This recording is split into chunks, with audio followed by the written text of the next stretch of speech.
दोस्तों, दुनिया को लोकतंत्र का पाठ पढ़ाने वाले देश आखिर बार बार भारत को ही निशाने पर क्यों लेते हैं? और क्यों हर कुछ दिनों में अमेरिका की तरफ से ऐसा बयान आता है जिससे नई दिल्ली का पारा चढ़ जाता है? इस बार मामला इतना बढ़ गया कि भारत के विदेश मंत्री को बेहद सख्त अंदाज में जवाब देना पड़ा। संदेश साफ था, भारत को चलाने की जिम्मेदारी वॉशिंगटन की नहीं, नई दिल्ली की है। दरअसल पिछले कुछ समय से अमेरिकी नेताओं और अधिकारियों की तरफ से भारत के अंदरूनी मामलों पर लगातार बयानबाजी देखने को मिल रही है। कभी चुनावों को लेकर टिप्पणी, कभी मानवाधिकारों पर सवाल, तो कभी राज्यों की राजनीति पर सलाह। लेकिन इस बार मामला पश्चिम बंगाल से जुड़ा था, जिसने विवाद को और ज्यादा गर्म कर दिया। व्हाइट हाउस की प्रेस सेक्रेटरी कैरोलिन लेविट ने ऐसा बयान दे दिया जिसे भारत में सीधा दखल माना गया। उनके शब्दों ने राजनीतिक गलियारों में हलचल मचा दी और सोशल मीडिया पर भी लोगों का गुस्सा फूट पड़ा। सवाल उठने लगे कि आखिर अमेरिका को भारत के राज्यों की राजनीति में इतनी दिलचस्पी क्यों है। इसके बाद भारत की तरफ से भी जवाब नरम नहीं था। विदेश मंत्री ने बेहद तीखे लेकिन साफ शब्दों में यह जताने की कोशिश की कि भारत किसी दूसरे देश से लोकतंत्र या शासन चलाने का सर्टिफिकेट लेने वाला देश नहीं है। खास बात यह रही कि जवाब सिर्फ बयान नहीं था, बल्कि एक तरह का कड़ा संदेश था कि भारत अपने आंतरिक मामलों में बाहरी दखल बिल्कुल बर्दाश्त नहीं करेगा। अब इस पूरे विवाद ने एक बड़ा सवाल खड़ा कर दिया है। क्या अमेरिका और भारत के रिश्तों में अंदर ही अंदर कोई नई खींचतान शुरू हो चुकी है? और आखिर पश्चिम बंगाल को लेकर ऐसा क्या कहा गया जिसने दिल्ली को इतना नाराज कर दिया? लेटेस्ट मीडिया रिपोर्ट्स के मुताबिक कैरोलिन लेविट ने दावा किया कि भारत पश्चिम बंगाल में रह रहे कुछ रोहिंग्या मुसलमानों के खिलाफ सख्त कार्रवाई कर रहा है और उन्हें डिपोर्ट करने की कोशिश की जा रही है। उनके अनुसार यह कदम अंतर्राष्ट्रीय मानवाधिकार सिद्धांतों के खिलाफ माना जा सकता है। उन्होंने कहा कि रोहिंग्या भी इंसान हैं और उन्हें भी सुरक्षित जीवन जीने का अधिकार है। हालांकि यहां एक बड़ी बात समझना जरूरी है। भारत सरकार का रुख हमेशा से साफ रहा है कि अवैध तरीके से देश में रहने वाले लोगों पर कानून के मुताबिक कार्रवाई की जा सकती है। भारत ने अब तक रोहिंग्या समुदाय को आधिकारिक शरणार्थी का दर्जा नहीं दिया है, क्योंकि भारत 1951 रेफ्यूजी कन्वेंशन का हस्ताक्षरकर्ता देश नहीं है। यही वजह है कि इस मुद्दे पर भारत और कई अंतर्राष्ट्रीय संगठनों के बीच पहले भी मतभेद देखने को मिल चुके हैं।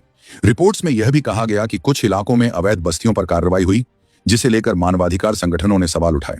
लेकिन भारत के भीतर कई सुरक्षा एजेंसियां पहले भी चिंता जता चुकी हैं कि अवैध घुसपैठ और फर्जी दस्तावेजों का मामला राष्ट्रीय सुरक्षा से जुड़ सकता है। अब इस बयान के बाद भारत में लोगों का गुस्सा और बढ़ गया है। कई लोगों का कहना है कि अमेरिका को पहले अपने देश के हालात देखने चाहिए, उसके बाद भारत को सलाह देनी चाहिए। वहीं दूसरी तरफ यह विवाद अब सिर्फ रोहिंग्या मुद्दे तक सीमित नहीं रहा, बल्कि भारत और अमेरिका के बीच बढ़ती वैचारिक टकराव की तरफ भी इशारा करने लगा है। लेकिन इसके बाद भारत की तरफ से जो जवाब आया, उसने पूरे विवाद का रुख ही बदल दिया। विदेश मंत्री एस जयशंकर ने बेहद सख्त और सीधे अंदाज में यह साफ कर दिया कि भारत अपने आंतरिक मामलों पर किसी बाहरी दबाव में फैसले लेने वाला नहीं है। उनका संदेश साफ था, मानवता अपनी जगह है, लेकिन देश की सुरक्षा और कानून उससे भी ऊपर है। जयशंकर ने इशारों में यह सवाल उठाया कि आखिर किसी भी देश की क्षमता की भी एक सीमा होती है। अगर लाखों लोग वर्षों तक अवैध तरीके से किसी देश में रहना शुरू कर दें, तो उसका असर वहां के संसाधनों, सुरक्षा और स्थानीय लोगों के अधिकारों पर पड़ता ही है। उन्होंने कहा कि भारत पिछले कई सालों से इस चुनौती का सामना कर रहा है और दुनिया को केवल बयान देने के बजाय इस वास्तविकता को भी समझना चाहिए।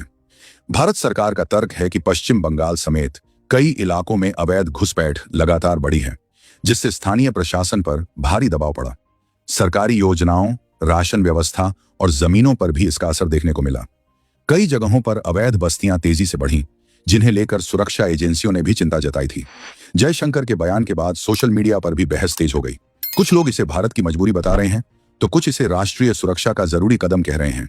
वहीं दूसरी तरफ विपक्ष और मानवाधिकार संगठन इस पूरे मुद्दे को मानवीय नजरिए से देखने की बात कर रहे हैं। सबसे बड़ी बात यह है कि भारत अब खुलकर यह संदेश दे रहा है कि देश में कौन रहेगा और किन शर्तों पर रहेगा, इसका फैसला दिल्ली करेगी, न कि वॉशिंगटन या कोई अंतर्राष्ट्रीय संस्था। और यही वजह है कि यह मामला अब सिर्फ रोहिंग्या विवाद नहीं, बल्कि भारत की संप्रभुता और वैश्विक दबाव के बीच टकराव का बड़ा मुद्दा बन चुका है। शुरुआत में रोहिंग्या शरण लेने वाले लोगों की संख्या काफी कम बताई जाती थी, लेकिन पिछले कुछ वर्षों में यह आंकड़ा तेजी से बढ़ा। भारत की कई सुरक्षा एजेंसियां पहले भी रिपोर्ट्स में चिंता जता चुकी हैं कि अवैध घुसपैठ का फायदा देश विरोधी तत्व उठा सकते हैं। इसी वजह से यह मुद्दा अब केवल मानवाधिकार का नहीं, बल्कि राष्ट्रीय सुरक्षा का मामला भी बन चुका है। विदेश मंत्री एस जयशंकर ने बेहद तीखे अंदाज में पश्चिमी देशों की दोहरी नीति पर सवाल उठाए। उन्होंने इशारों में कहा कि जो देश भारत को मानवता का पाठ पढ़ा रहे हैं, वे खुद कितने लोगों को अपने यहां शरण दे रहे हैं। अगर अमेरिका को रोहिंग्या समुदाय की इतनी ही चिंता है तो फिर वह बड़ी संख्या में उन्हें अपने देश में बसाने के लिए आगे क्यों नहीं आता? भारत का तर्क साफ है कि देश पहले ही अपनी विशाल आबादी, बेरोजगारी और संसाधनों के दबाव से जूझ रहा है। ऐसे में लाखों अवैध घुसपैठियों का बोझ उठाना आसान नहीं। सरकार का मानना है कि किसी भी देश को यह अधिकार है कि वह अपनी सीमाओं और सुरक्षा को प्राथमिकता दे। जयशंकर के इस जवाब के बाद बहस और तेज हो गई। कई लोगों ने इसे भारत का मजबूत और आत्मविश्वासी रुख बताया, जबकि कुछ अंतर्राष्ट्रीय संगठनों ने इसे सख्त बयान माना। लेकिन एक बात साफ दिखी, इस बार भारत पीछे हटने के मूड में बिल्कुल नहीं था। अब सवाल यही उठ रहा है कि क्या आने वाले समय में रोहिंग्या मुद्दे को लेकर भारत और पश्चिमी देशों के बीच टकराव और बढ़ सकता है? और क्या यह विवाद सिर्फ पश्चिम बंगाल तक सीमित रहेगा या फिर राष्ट्रीय राजनीति का बड़ा मुद्दा बन जाएगा? फिलहाल भारत सरकार का रुख पूरी तरह साफ दिखाई दे रहा है। सरकार का कहना है कि देश में कौन रहेगा और किन नियमों के तहत रहेगा, इसका फैसला भारत के कानून करेंगे। पश्चिम बंगाल भारत का अभिन्न हिस्सा है और वहां की व्यवस्था भारतीय संविधान और भारतीय प्रशासन के अनुसार ही चलेगी, किसी बाहरी संस्था या विदेशी दबाव के अनुसार नहीं।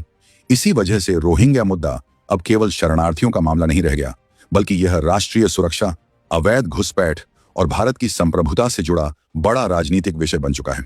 दूसरी तरफ अमेरिका और कुछ अंतर्राष्ट्रीय संगठनों की लगातार टिप्पणियों ने इस विवाद को और ज्यादा संवेदनशील बना दिया है।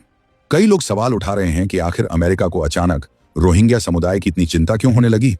क्या इसके पीछे सिर्फ मानवाधिकार का मुद्दा है या फिर दक्षिण एशिया की राजनीति में दबाव बनाने की कोई बड़ी रणनीति? क्योंकि जब दुनिया के कई बड़े देश खुद शरणार्थियों को सीमित संख्या में स्वीकार करते हैं, तब भारत पर लगातार नैतिक दबाव बनाना लोगों को समझ नहीं आ रहा। अब देखना दिलचस्प होगा कि आने वाले दिनों में यह विवाद और कितना बढ़ता है। क्या भारत अपने सख्त रुख पर कायम रहेगा या फिर अंतर्राष्ट्रीय दबाव बढ़ने वाला है? आपकी इस पूरे मुद्दे पर क्या राय है, हमें कमेंट करके जरूर बताइए। अगर वीडियो पसंद आई हो तो इसे लाइक करें, चैनल को सब्सक्राइब जरूर करें। अब मिलते हैं अगली वीडियो में। तब तक के लिए जय हिंद, जय भारत।